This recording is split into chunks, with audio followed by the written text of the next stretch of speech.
Hello everyone, welcome back to my YouTube channel. ಇವತ್ತಿನ job update ಬಂದು DRDO ಅಂತ, defence research and development organisation.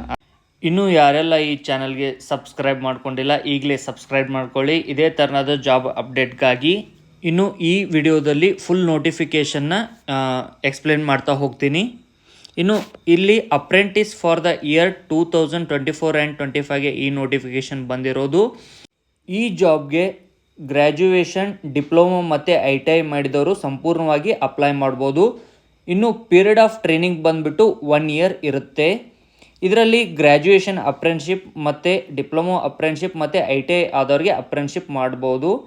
ಇಲ್ಲಿ BE ಮತ್ತು BTech ಆದವರು graduation ಅಪ್ರೆಂಟಿಸ್ಶಿಪ್ಪಲ್ಲಿ ನೀವು 40 ಮೆಂಬರ್ಸ್ ವೇಕೆನ್ಸಿ ಇರುತ್ತೆ.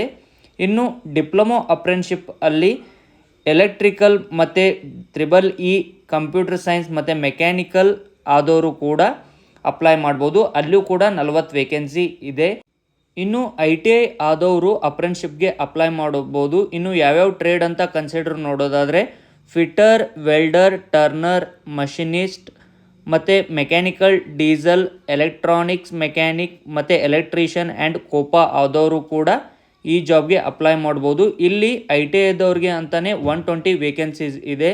ಯಾರೆಲ್ಲ ಈ ಮೇಲ್ಗಡೆ ಕಾಣ್ತಾ ಇದೆಯಲ್ಲ ಆ ಟ್ರೇಡ್ಗಳನ್ನು ಕಂಪ್ಲೀಟ್ ಮಾಡಿದ್ದೀರೋ ಅವರೆಲ್ಲ ಅಪ್ಲೈ ಮಾಡ್ಬೋದು.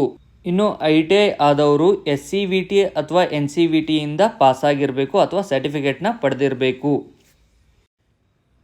ಇನ್ನು ಅಪ್ಲಿಕೇಶನ್ ಪ್ರೊಸೀಜರ್ ನೋಡೋದಾದರೆ ನೀವು ಕ್ಯಾಂಡಿಡೇಟ್ ಯಾರೆಲ್ಲ BE ಮತ್ತು ಡಿಪ್ಲೊಮೊ ಮತ್ತು ITI ಅಪ್ಲೈ ಮಾಡ್ತಾ ಇದ್ರಲ್ಲ, BE ಮತ್ತು BTech ಡಿಪ್ಲೊಮೊ ಆದವರು ಮೇಲ್ಗಡೆ ಕಾಣ್ತಾ ಇದೆಯಲ್ಲ nats.education.government.in ಅಂತ ಆ ವೆಬ್ಸೈಟ್ಗೆ ಹೋಗಿ ನೀವು ಅಲ್ಲಿ ಅಪ್ಲೈ ಮಾಡ್ಬೋದು. ಇನ್ನು ITI ಕಂಪ್ಲೀಟ್ ಆದವರು apprenticeshipindian.org ಅಲ್ಲಿ ನೀವು ಮ್ಯಾಂಡೇಟರಿಯಾಗಿ ನೀವು ಅಪ್ರೆಂಟಿಸ್ಶಿಪ್ಗೆ ಅಪ್ಲೈ ಮಾಡಿರಬೇಕು.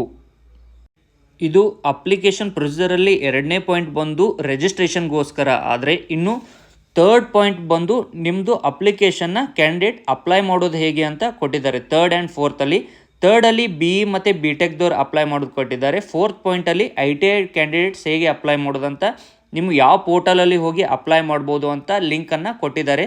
ಆ ಲಿಂಕ್ಗೆ ಹೋಗಿ ಅಪ್ರೆಂಟಿಸ್ಶಿಪ್ ಅಪಾರ್ಚುನಿಟೀಸ್ ಅಲ್ಲಿ ಅಪ್ಲೈ ಮಾಡಿ ನಿಮ್ಮದು ಯಾವ ಟ್ರೇಡ್ ಇದೆಯಲ್ಲ ಆ ಟ್ರೇಡ್ನ ರೆಸ್ಪೆಕ್ಟಿವ್ ಟ್ರೇಡ್ನ ಸೆಲೆಕ್ಟ್ ಮಾಡಿಕೊಂಡು ಅಪ್ಲೈ ಮಾಡ್ಬೋದು ಅಂತ ನೋಟಿಫಿಕೇಷನಲ್ಲಿ ತಿಳಿಸಿದ್ದಾರೆ.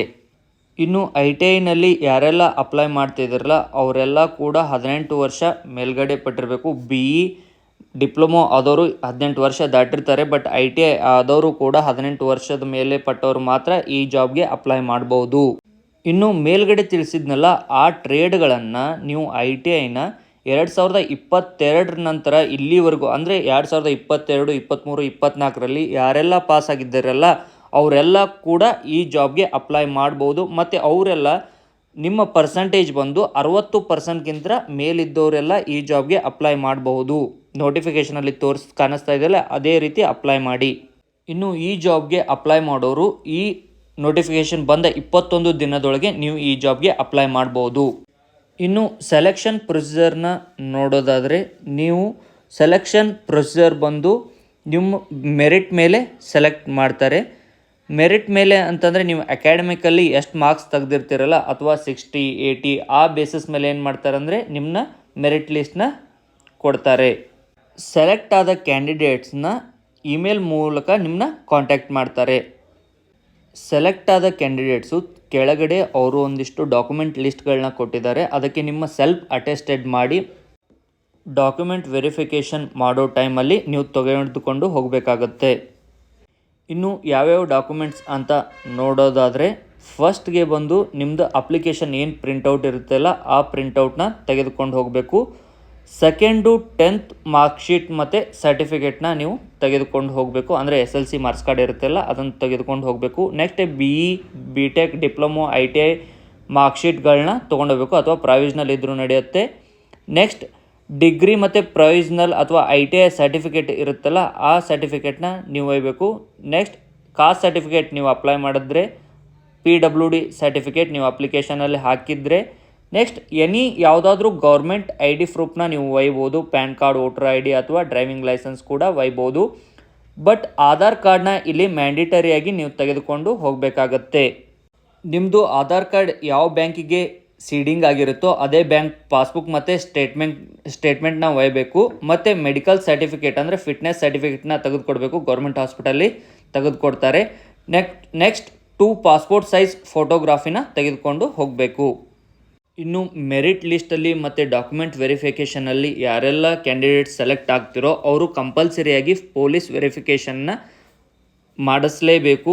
ಪೊಲೀಸ್ ವೆರಿಫಿಕೇಷನ್ ಅಂದರೆ ಅದಕ್ಕೆ ಆದ ಪ್ರೊಸೀಜರ್ ಇದೆ. ಇನ್ ಕೇಸ್ ನಿಮಗೆ ಸೆಲೆಕ್ಟ್ ಆದಮೇಲೆ ಇದಕ್ಕೆ ಕಮೆಂಟ್ ಹಾಕಿ ನಾನು ನಿಮಗೆ ಹೇಗೆ ಪೊಲೀಸ್ ವೆರಿಫಿಕೇಷನ್ ಮಾಡಿಸೋದು ಅಂತ ಮುಂದಿನ ವಿಡಿಯೋದಲ್ಲಿ ನಿಮಗೆ ತಿಳಿಸ್ಕೊಡ್ತೀನಿ. ಇನ್ನು ಕೆಳಗಡೆ ನೋಡೋದಾದರೆ ಇನ್ಸ್ಟ್ರಕ್ಷನ್ ಅಂತ 3rd ಪಾಯಿಂಟ್ ಹಾಕಿದ್ದಾರೆ. ಈ ಇನ್ಸ್ಟ್ರಕ್ಷನ್ಗಳನ್ನು 1ರಿಂದ 11 ಇದ್ದಾವೆ. ಕಂಪ್ಲೀಟ್ ಆಗಿ ಓದ್ಕೊಳ್ಳಿ. 1ರಿಂದ 13 ಇದ್ದಾವೆ. 13 ಇನ್ಸ್ಟ್ರಕ್ಷನ್ಗಳನ್ನು ಒಂದ್ಸರಿ ಓದಿ.